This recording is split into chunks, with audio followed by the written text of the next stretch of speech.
Whiskey 9, 7 November, interrogative Alpha Bravo. Negative Alpha Bravo. And this is 7 November Golf, Roger. Request you check your Romeo side. I'll go ahead and check my Tango side. 7 November Golf out. 7 November 8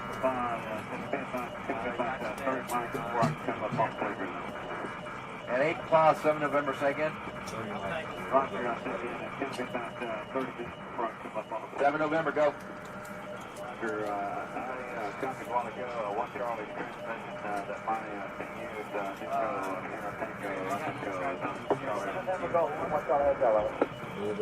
And 8 5, this is 7 November, Charlie. Now 1 Charlie, 7 November, go. This is 1 Charlie, welcome to your last. You're Brandon 158 at the box side. With 1200 between teams, that's local. Also request your units take outbound records to see if we can try to get 59 and 8 for pause with the playground. And this is 7 November, Roger, stand by. Got that. Got it? Alright. And all units, this is 7 November Golf. My unit Alpha, Echo, X-ray Alpha, Alpha in there.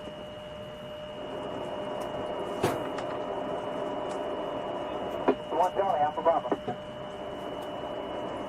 Hey, I never took a dip. Whiskey 9, 7 November, interrogative Alpha Bravo.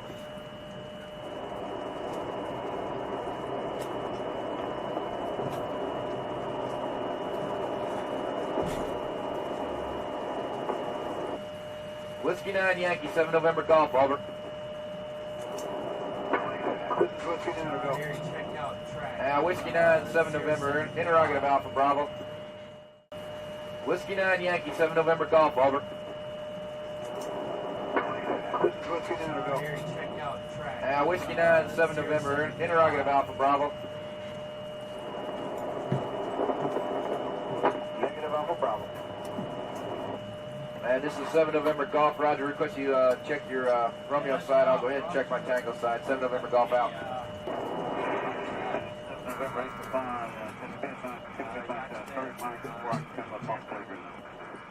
and 8 Class 7 November, say again. 7 November, go.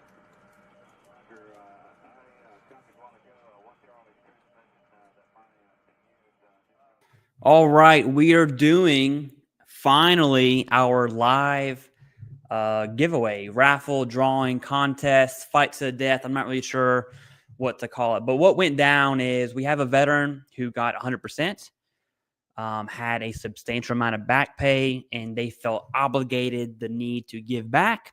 So they donated a claim service from our claim company, Evidence-Based VA Claims.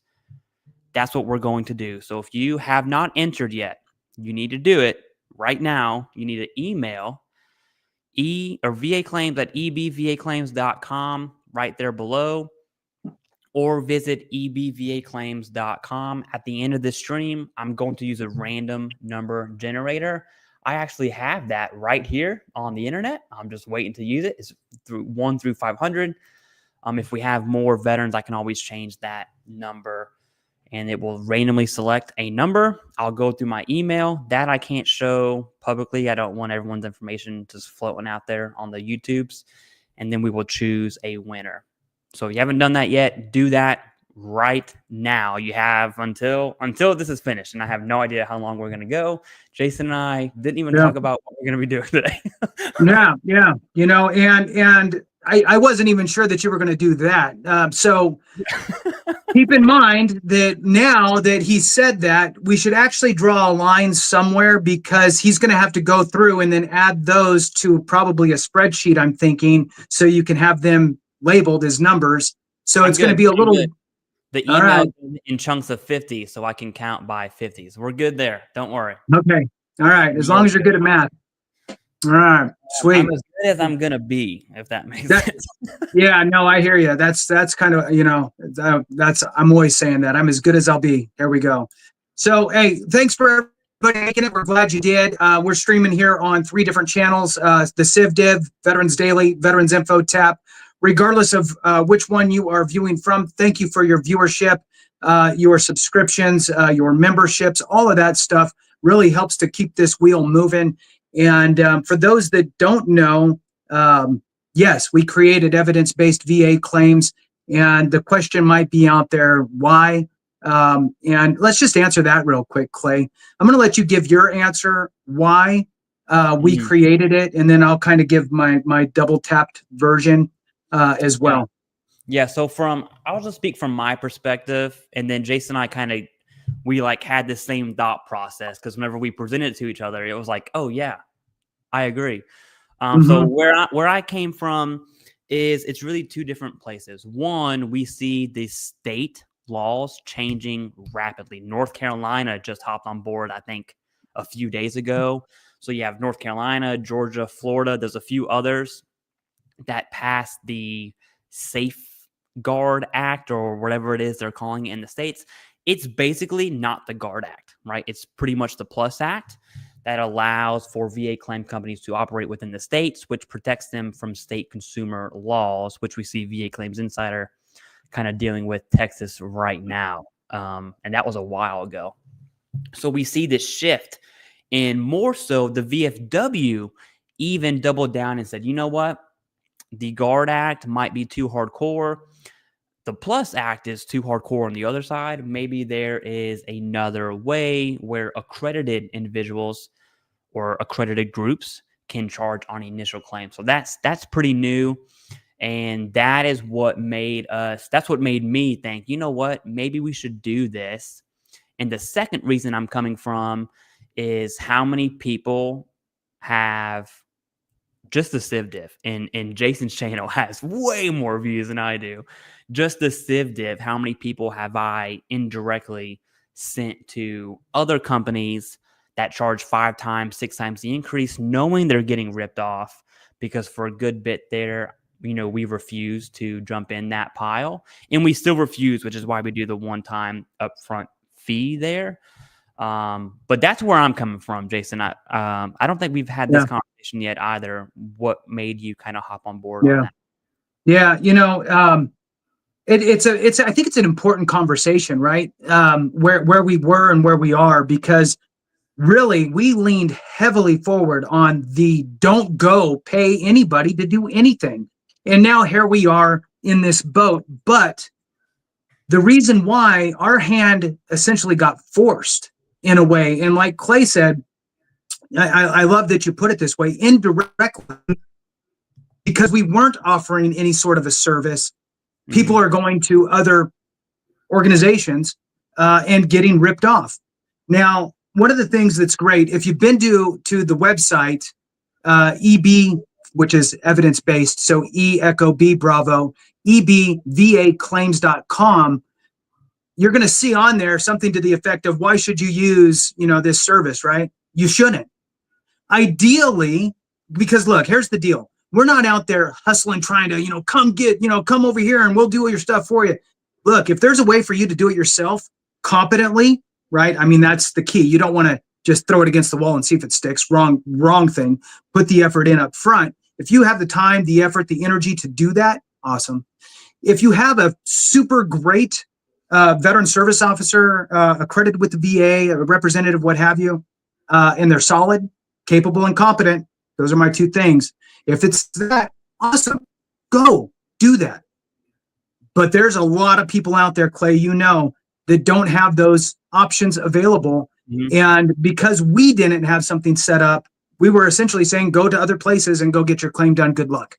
So with all of this different legislation going through, you and I had plenty of conversations about, well, if it does turn the corner, me being from an accredited background as a accredited veteran service officer, from being in the benefits world for over a decade before I started YouTube.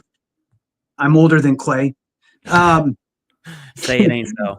Right. So I had all of this knowledge and stuff behind me, and it was like, this is kind of a weird situation. But now that we see some direction with the way the legislation's moving, we thought, you know what, let's just jump in now, offer some support, offer some coaching, and build a very, very strong team. Look, we could We could, Clay, honestly go, you know what? We're hiring cheeks in the seat. Anybody who wants to help, let's get them on board. I don't care if you were a bartender, a barista, you worked at a gas station, doesn't matter. If you want to help vets, let's do this. And we could hire 50 people, 100 people out the gate and have them sitting there in a call center environment, right? Mm-hmm. That's not going to happen. Why?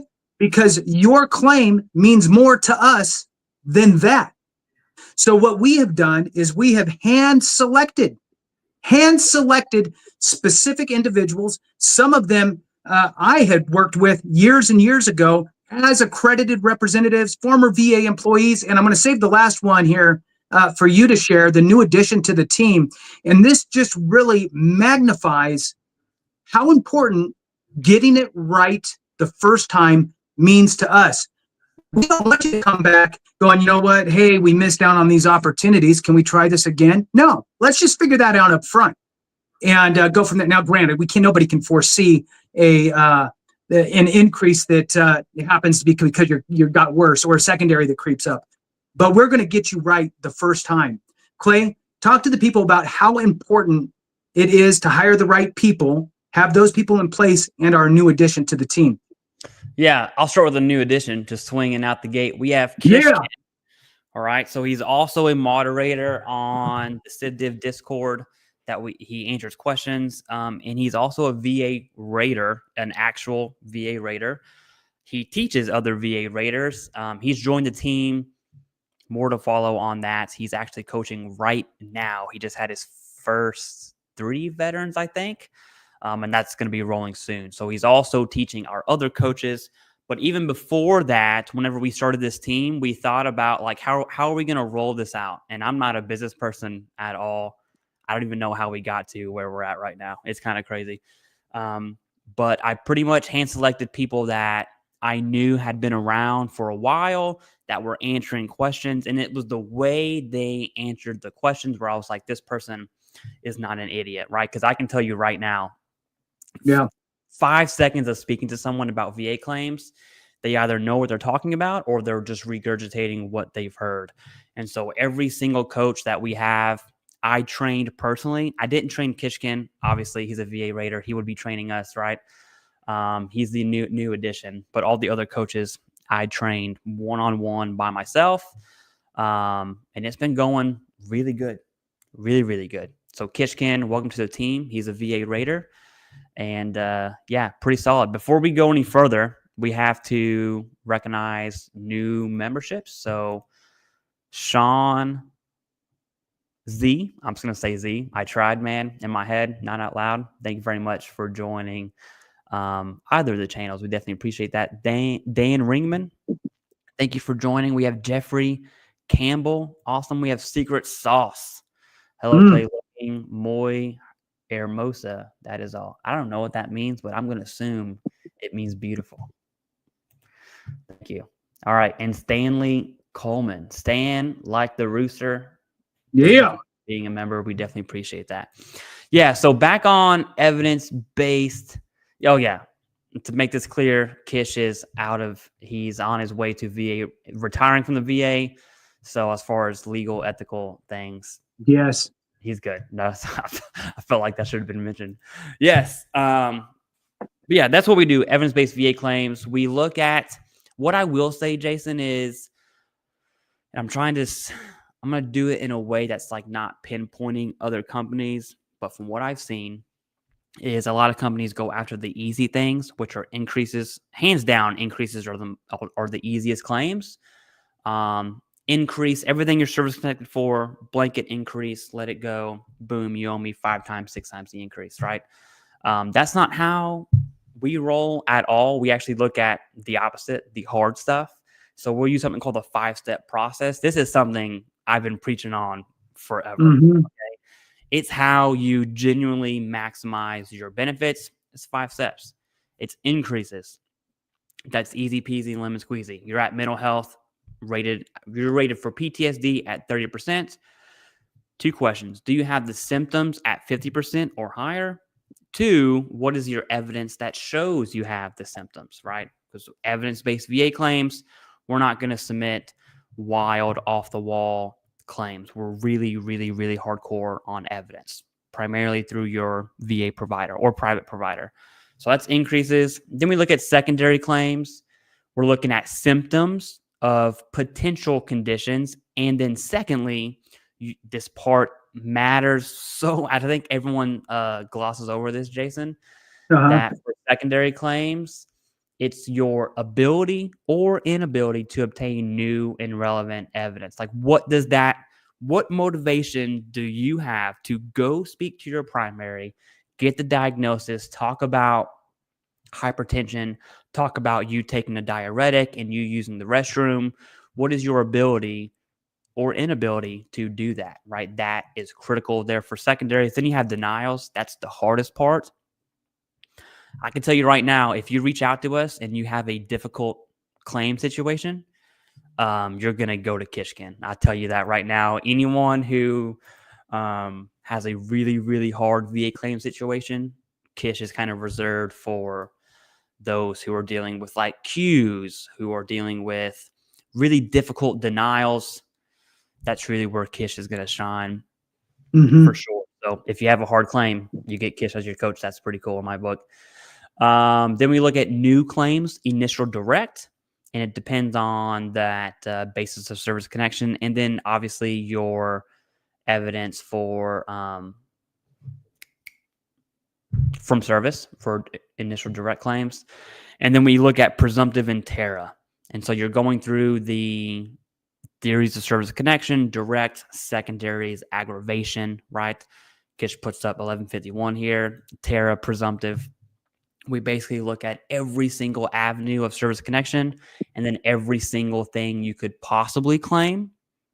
And we'll kind of label those as like favorable claims, unfavorable claims. So for instance, let's say you want to claim IBS secondary to PTSD for whatever reason. If you don't have a diagnosis, I tell you right now, that's going to be unfavorable, right? Once you get a diagnosis, depending on some other evidence, we might say, hey, that's a solid claim. You should submit that. Anyways, that's basically what evidence-based VA claims is. I can talk all day on that. I'm going to kick it to you, Jason. Yeah, at the end of the day, what happens is we get so, I think, myopic in our viewpoints, right? So as veterans, we tend to hyper-focus on specific conditions that we think are impacting us the most. And because we think that they are impacting us the most, we think that they should pay out the highest rating. Totally not true. In some cases, sure. In other cases, no, right? Somebody with maybe major mental health issues, maybe, yeah, they're going to get a really high rating. Maybe somebody with a back condition that they're going, this is the thing that is really, it's keeping me up at night. I can't sleep. I can't walk. I can't drive. I get all, you can, but you can only go so far before the pain, right? And so what happens is you start to hyper-focus on these specific conditions and you file just for those. You miss all the stuff on the periphery, which could help catapult you to that next level. I am a huge fan of a second set of eyes. And regardless, right, of where you're at in your own kind of space and putting things together, even if you're doing the claim yourself and you yourself are capable and competent, sometimes it's good to have that second set of eyes, go over things, have that conversation, go through the 5 steps from a different perspective, right? Being asked questions and having that back and forth kind of, thought process opens up the different doorways. The way I think about it, Clay, is our mind is a long hallway with a door at the back and a bunch of little doors on the side, right? And usually just that back door is open and things just come in and go out. The goal is let's shut that back door and let's start creeping into these side doors as we go through the mind, talking about the different things that you could potentially have that would be favorable with your VA claim. One thing that I have said before, and I'm going to say it again, I don't think I actually say it enough, to be honest with you. It's you must, from veteran to veteran, regardless of where your service took you, okay? You got zero say in where you went and what you did. Don't kid yourself. So don't hold anything against yourself on what you saw or what you didn't see. You had zero control over that.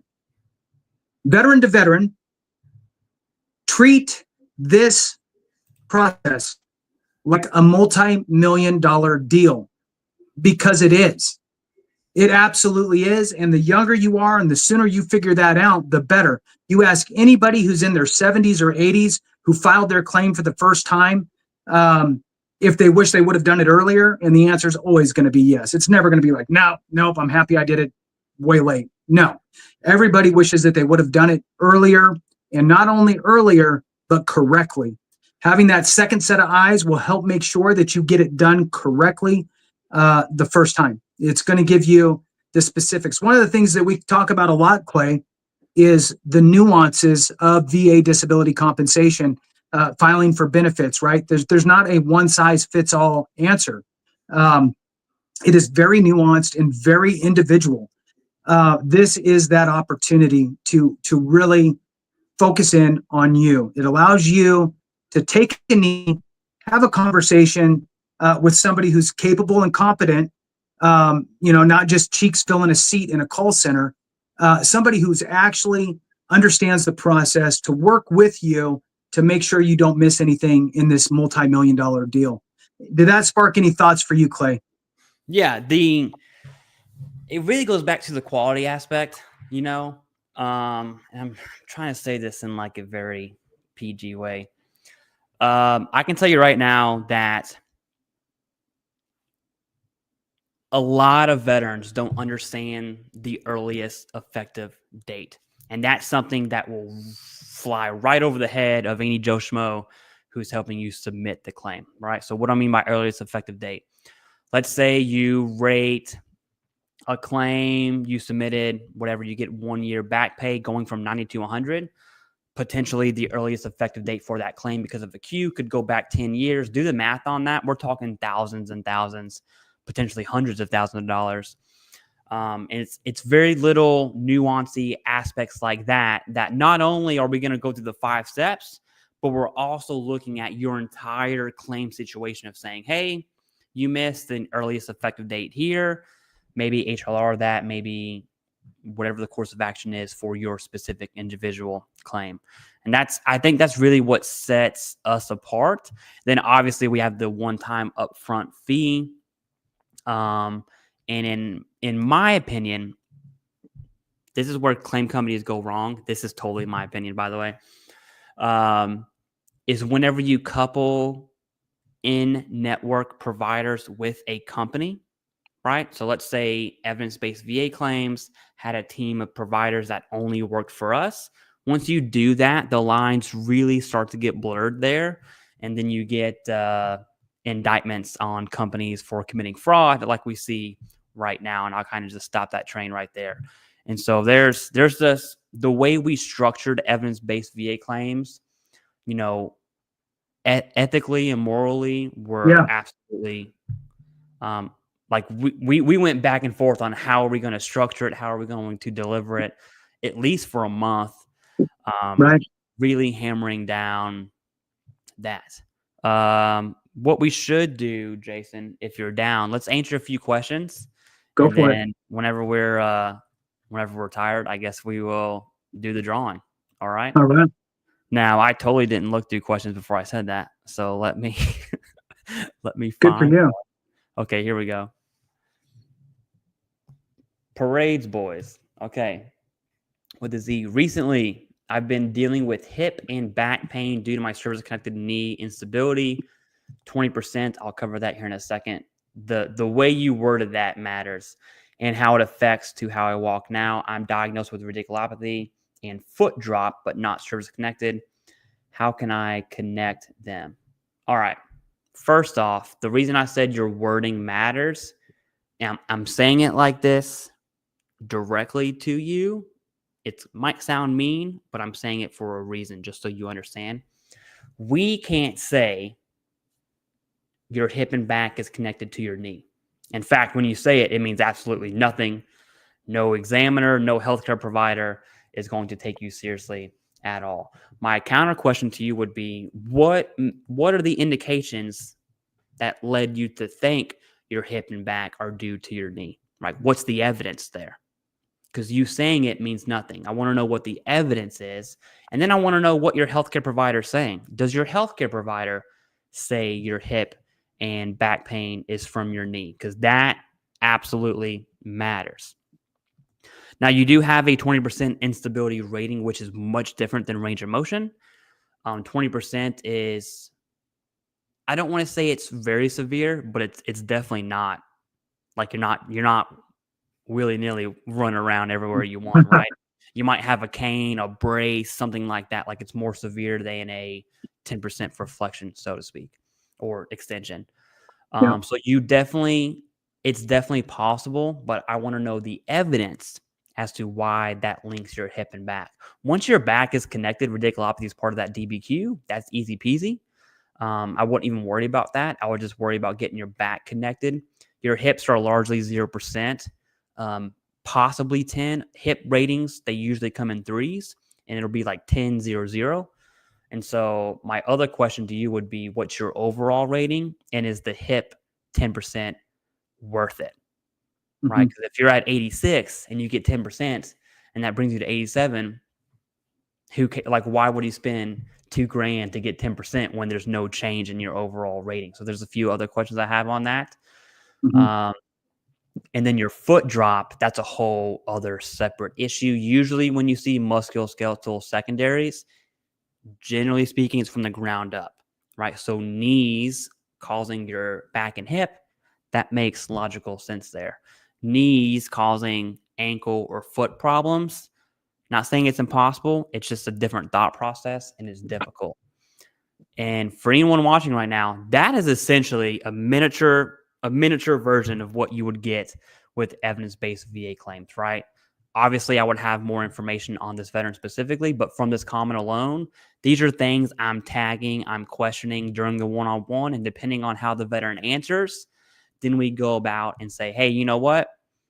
Maybe that 10% on your hip will increase your overall rating. Let's definitely explore that.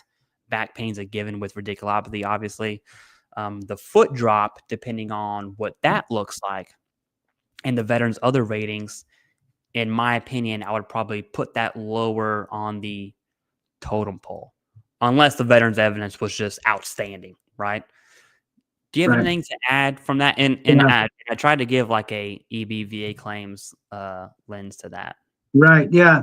So I really, really like, and this, I'm going to dive in on this one piece that you'd really tried to hammer the point home. It doesn't really matter what we say or what we think. You need evidence behind it to back it up. That is always going to be true. So you could do personal statements. That just helps to kind of build the story, but you need medical evidence. Now, a lot of people aren't, well, okay, because you are our audience, you may be well-versed. Most people aren't. Remember, there's millions and millions and millions of veterans out there, and I mean, 13 million or so are not connected with the VA for anything. So with that being said, many people don't understand that there is a nexus for a secondary condition. Nexus just means link. But most of the time when you hear the word nexus, we in this environment, right, this VA kind of world, most of the time when you hear the word nexus, it's relating to your service connection for a direct service connection, the nexus for that. But it is also the nexus between a current service-connected condition and a secondary. You need to have that evidence. Some things, like Clay had said, are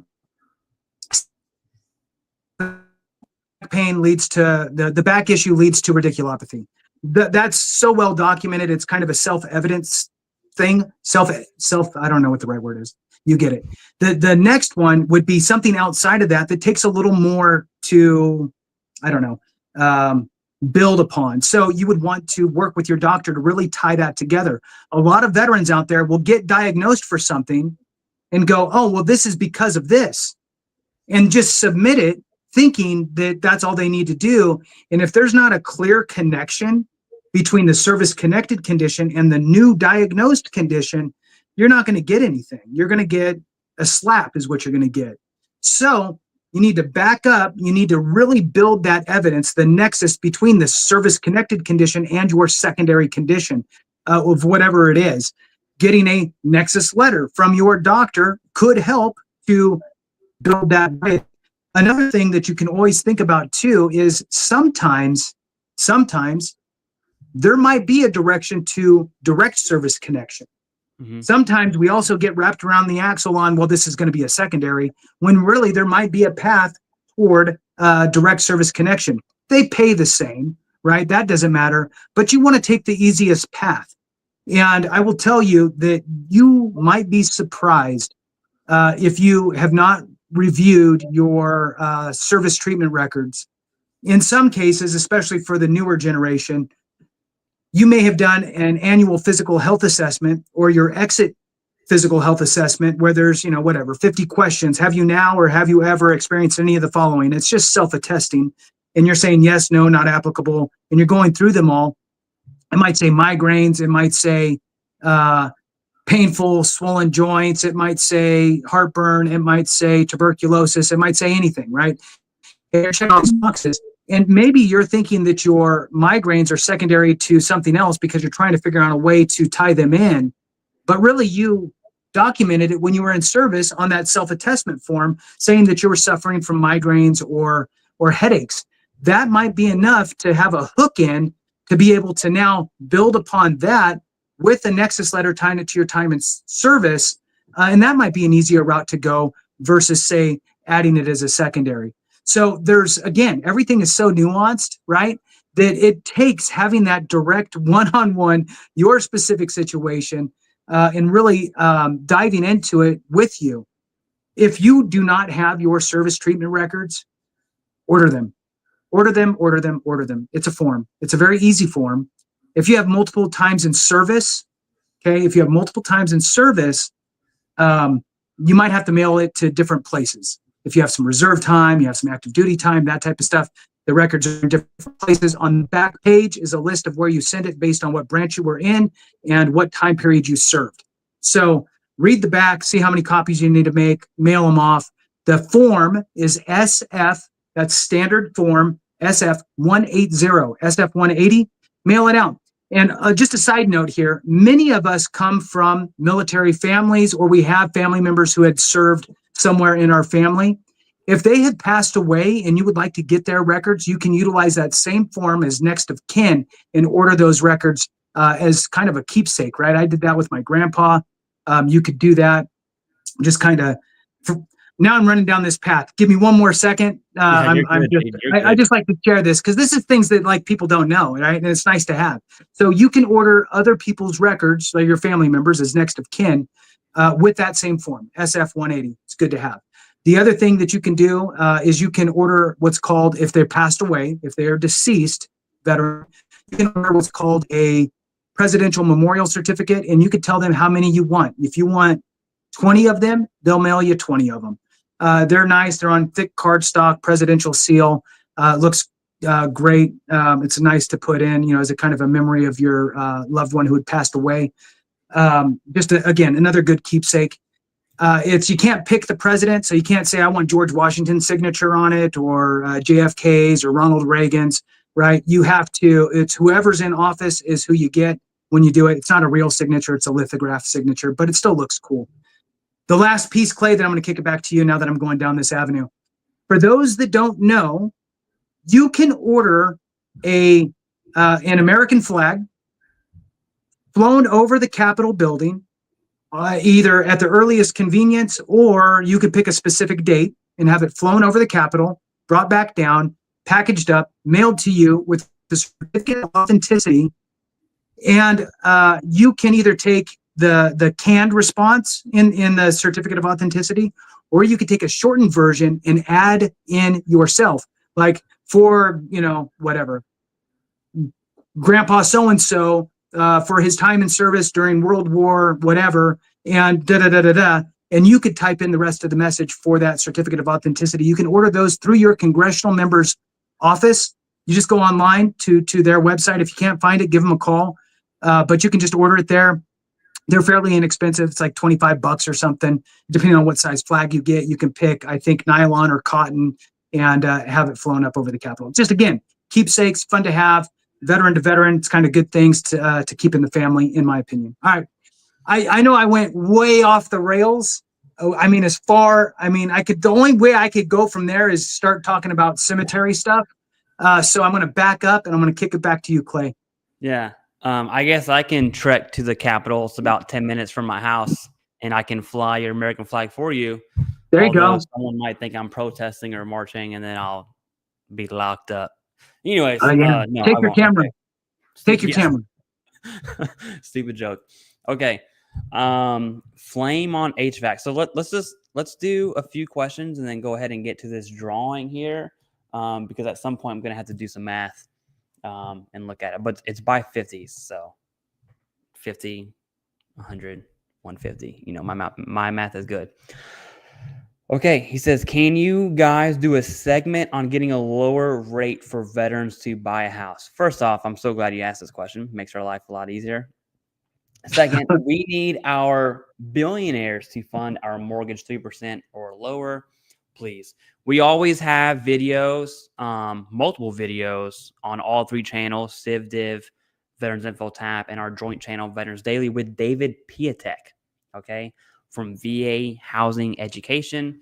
That is your one-stop. I am a big fan of when I don't know who does. I'm telling you right now, I'm not the house mortgage guy. Jason knows a lot about mortgage stuff, but David Piatek truly is. You can ask him any question, and he just, boom, rattles off the answer. And then we'll cite like the handbook or whatever it is the VA home loan stuff refers to. Circulars, I think they're called. And I learned that from David, by the way. But big shout out to David on that. Do you have any billionaire friends that can help this veteran out on his financing? No, I'm waiting for that myself. That'd be great. That would be fantastic. Traditionally, I would say that your VA home loan rate is typically the same or a little better than conventional financing.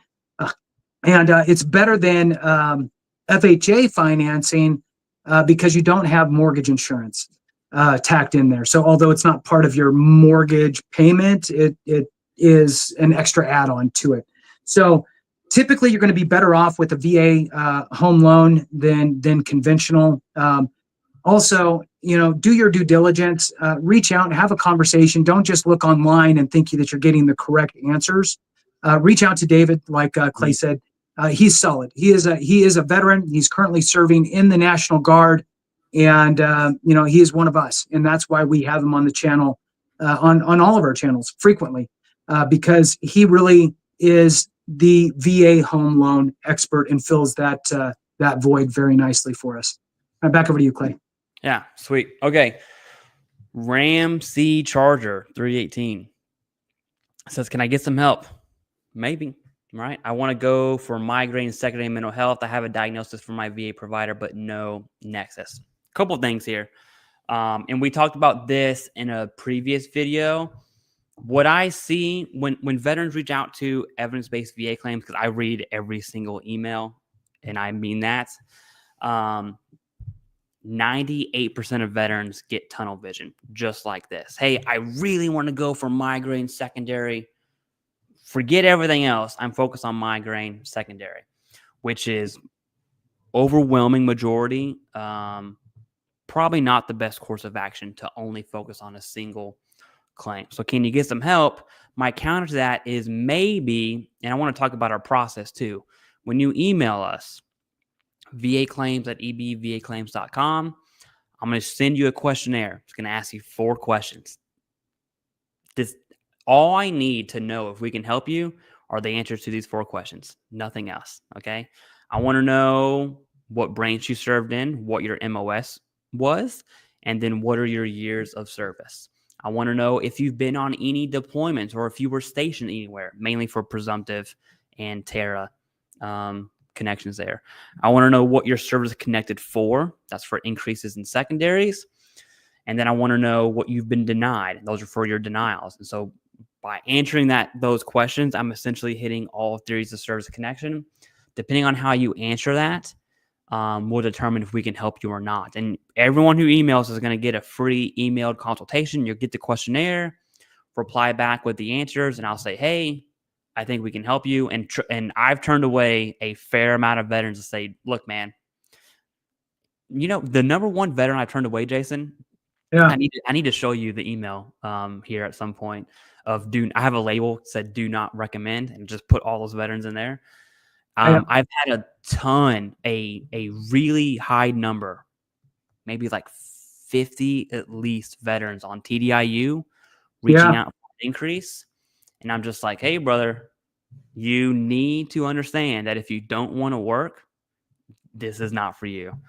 That's the most common do not recommend I run into, which I find very odd.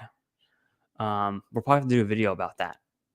On just like what it is and what it's not. Anyways, that's a rabbit hole there. Do you have anything to add to migraine secondary? I will say this before I kick it to you. My bad. I love migraine secondary to mental health versus migraine secondary to tinnitus. The literature and evidence is a lot stronger for mental health, mainly on the PTSD, anxiety side for migraines and other conditions as well. Okay, what do you got? Yeah, I agree. And, that's really the big thing, right? Is that the path of least resistance. Sometimes you'll get people that may have, let's say, tinnitus and mental health, and they're just assuming that it's because of their tinnitus because they saw 17 videos out there saying that migraines are secondary to tinnitus. Yeah. And really, again, there's so much out there, information that's okay and good, and then there's some that's great, right? We can only push out so much. So the great is basically, over here. And so the bottom line, though, is that having that look and peek into the person's situation really uncovers the easiest path and go, look, here's a cleared out path. Here's where somebody else already went through, right? The Pathfinder is good. Let's go. Versus let's trudge our own way, bust out the machetes and try to figure it out. That is not smart working. That is hard working. So again, another reason why a second set of eyes is important. This person happens to be on the right track. They need to tie it together and make sure that the nexus is clear.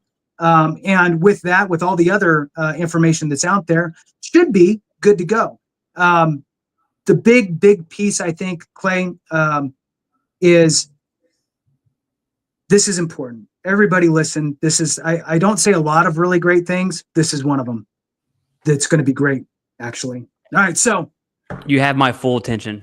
Right? Okay. So we often talk about getting that service connection, getting that secondary condition, getting those things approved. Great. Let's talk about that second piece of the pie that we have to worry about and pay attention to. Getting appropriately rated. Are your migraines a 10% rating or are they a 50% rating, right? You need to understand the complexities of the rating schedule, what sort of evidence needs to be applied, created, developed, whatever you want to call it, to support your specific condition, so it gives you the appropriate rating within the rating schedule. Is everybody a 50% migraine sufferer for rating purposes? No, not everybody is. And not everybody's at 30 and not everybody's at 10. But if you're a 50, you sure as heck don't want to be rated at 10 because it was an afterthought. Okay. Mm-hmm. This is so important. And this is another aspect of the second set of eyes, evidence-based VA claims, working it through, working with you through your specific scenario to ensure that not only do you get service connected, you get service connected at the appropriate rating. Now, does the VA always get it right? No, but you're going to be in such a good position that you'll feel fairly confident going in for that higher level review if the VA screws it up. But more times than not, we're going to be good to go because you did it right the first time. We are not going to set people up for failure. That's unacceptable in our world here. I speak for Clay on that as well. Failure is not an option. We're here to set you up for success.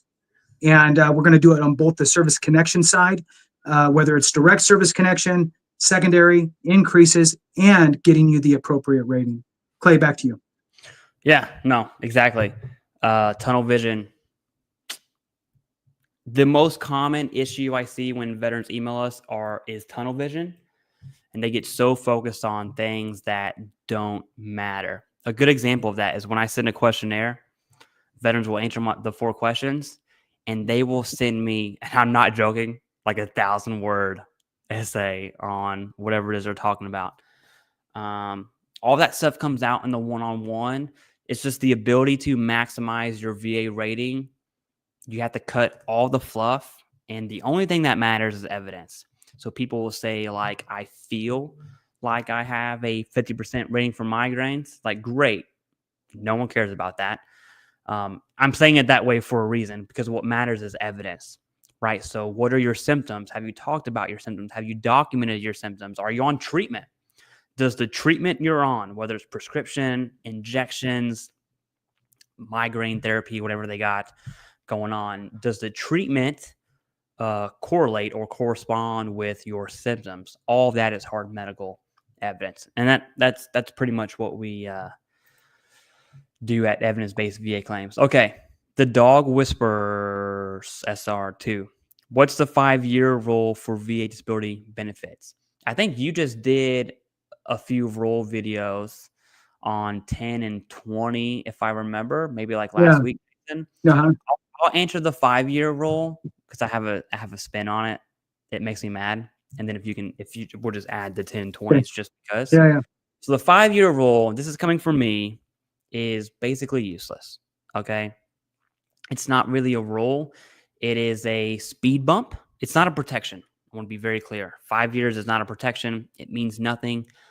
The 5-year rule is a speed bump. So if the VA is going to mess around with your rating, they're going to need to be prompted, and they're going to need to have evidence, continuous evidence, not just a one-liner, to show that, hey, this veteran's condition improved. Therefore, his mental health at 70 it's not going to be proposed. It'll be reevaluated. And then the end result is likely going to be a proposed reduction. In order for the VA to do that, it has to decrease your overall rating. So that's the 5-year rule. Now, a lot of people correlate static with 5-year rule, which is essentially what it is. And I want to be clear here. Static pre-5 years means nothing. Okay. It means absolutely nothing, diddly squat. And I say that just to kind of hammer down the actual protections, which Jason's about to, there's only 3 of them, 10, 20, and then the VA SRD changes. Those are protections. The 5-year rule is just a speed bump. It's important to understand the difference because hallelujah, you've been healed and you report that. I'm telling you right now, you're getting smacked in the face. I had a reevaluation happen pre-5 years. Anyways, Jason, that's 5-year rule. Unless you have anything to add on that. And yeah, my take's a little bit different. Mine's not as gloomy and doomy as yours. I'm sorry. It's who I am.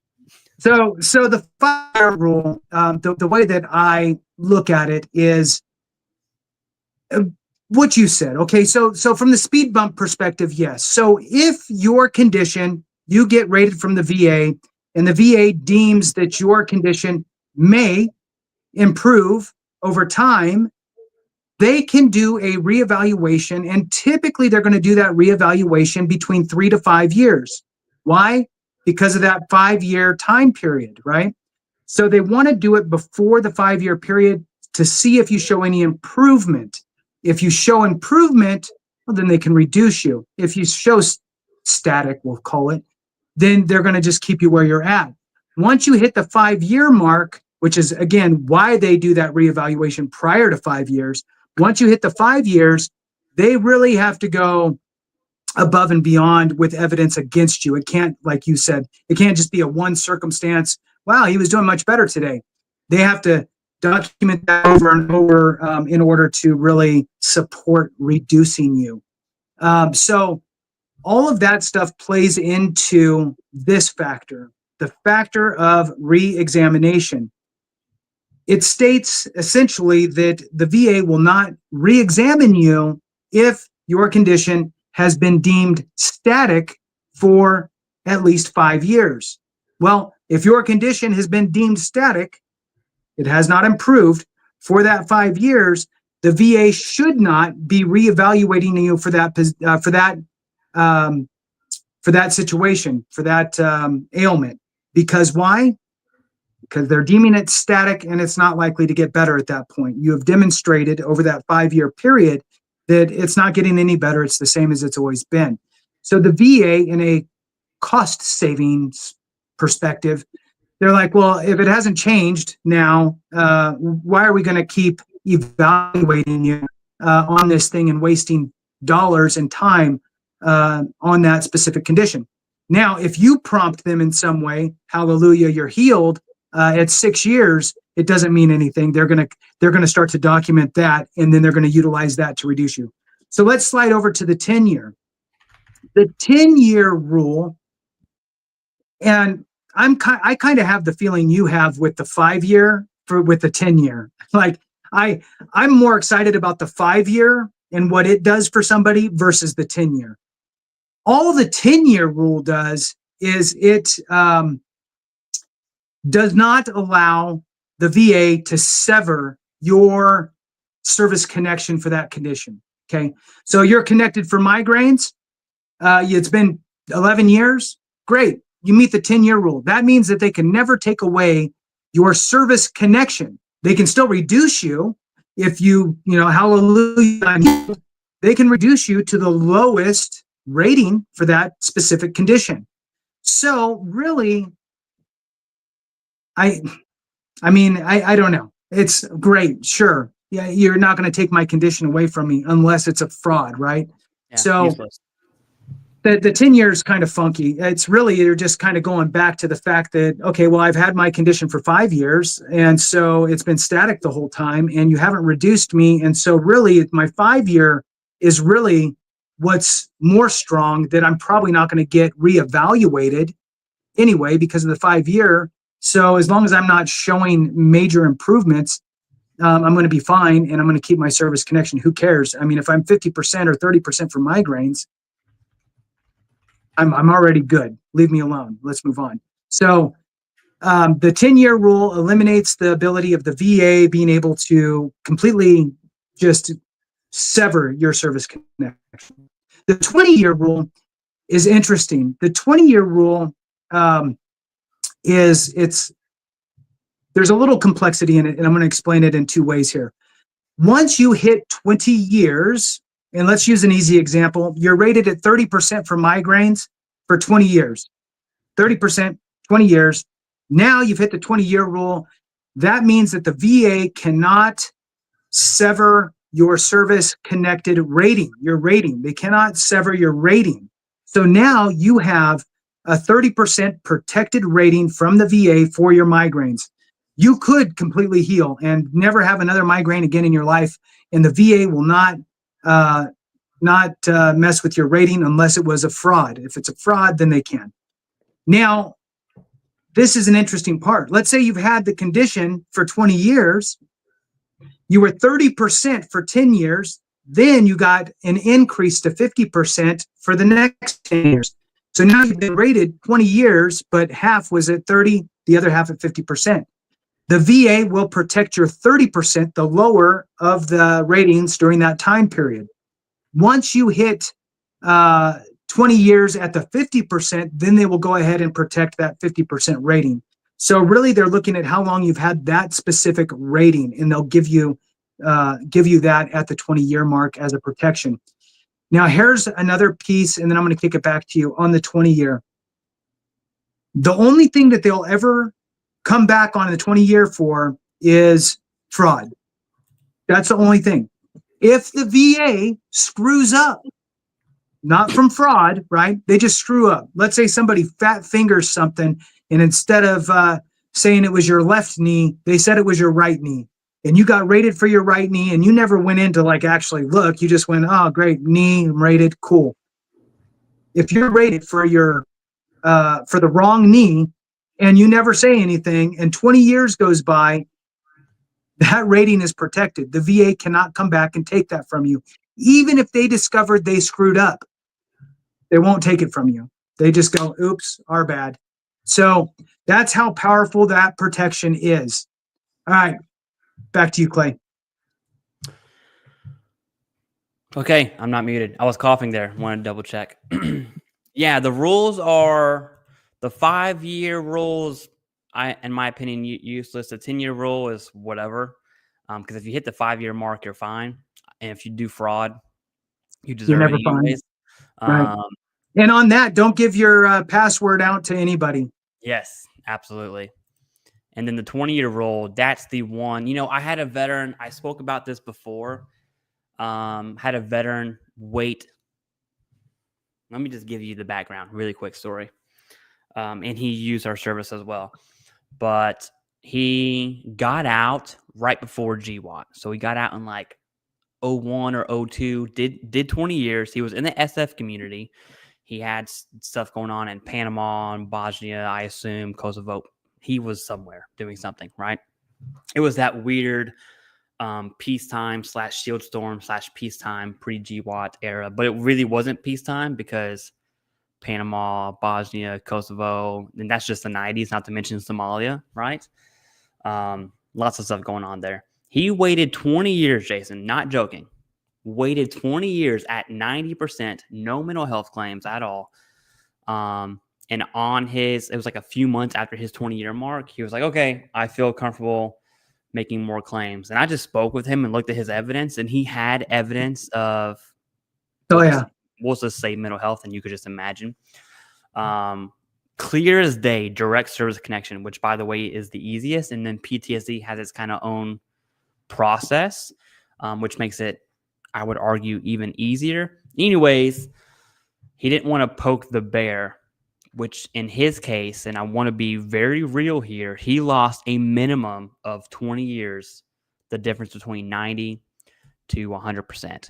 Now, don't do that math because it'll make you poke your eyes out, because I did it. During our one-on-one, I was like, just so you know, because you followed a saying that someone said once and this carried on of don't poke the bear, you lost out on a lot of tax-free dollars. Anyways, so I hear people say all the time, don't poke the bear, which I hate. I can't stand that phrase. And people will use it out of context too. Yep. Agreed.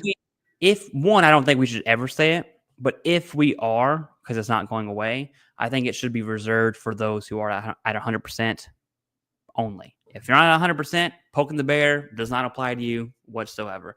Poking the bear is really, you're at 100. Do you do the HLR for an earlier effective date, right? Like, that's poking the bear. It's very niche situations. There's never one answer. It's certainly not, I'm 85%, I don't want to poke the bear. It's like, well, to be frank with you, you're an idiot. Anyways, I'll just leave that right there. I don't mean to call that person an idiot. I'm sure he's watching right now. I love you, dude. But you did lose out on a bunch of money because someone told you not to do it. Anyways, it is time. We're almost at our hour mark. It's 58 and a half minutes we've been streaming. I think we should do the drawing right now. Let's do it. I have as you were talking, I was trying to get it set up here. This is our random generator. I just Googled this. It was the first link. I put 1 through 500 here. If it does a number, like we don't have 500 emails. We have at least, let me see, almost 400 emails. Okay. But I put 5 there just in case someone emails. So I'm going to refresh it one last time and then call that a day. But I tell you right now, during this stream, Jason, we have a lot. So what I'm going to do is hit this generate button, and then I need you to talk a little bit so I can do math. I got to count by 50s to get to the page. Got it. And then when I'm on the page, I have to count, in between. Anyways, here we go. Number, this is for the winner of the drawing, okay? All right. This Bingo. person, I want to be clear here. This person, if it's someone who already paid, you'll be refunded back. because all you had to do to enter was email us during the time frame, which was July 2nd. We'll call it July 1st just because I'm unsure. We'll call it July 1st. July 1st to right now. Fun fact, and more to follow, we're going to do this again.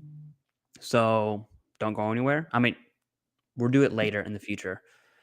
And for those of you who emailed us, I'm telling you right now, I'm going to reply to every single person. So even if you don't win, I'll give you all the information for evidence-based VA claims up front. And if you want to use our service after that, you'll get a free emailed consultation after you answer the questionnaire. And then we'll kind of go from there. So here we go. No more talking. I'm going to hit generate. 185. That's not even that bad. Okay. I can definitely count. That's good. That's good. Okay. Take it from All there. right. Now, So what I just want to explain what I'm doing so people don't get all psyched out. I'm going to go to my email or our EBVA claims email. I'm not going to share that screen because everyone's names and all that stuff will be there. I'll count, and then Jason's going to talk until I'm ready. all right. Ready? Good. Yeah. All right, Yeah. so you good? Yeah. All right. He's thinking. Now he's got his thinking cap on. I wish it was that aluminum foil one. That'd be funny. So look, here's what's happening right now. Clay is finding out who the winner is. He's got to do some funny monkey math. And in the meantime, what I want people to really think about is what the next few months should look like.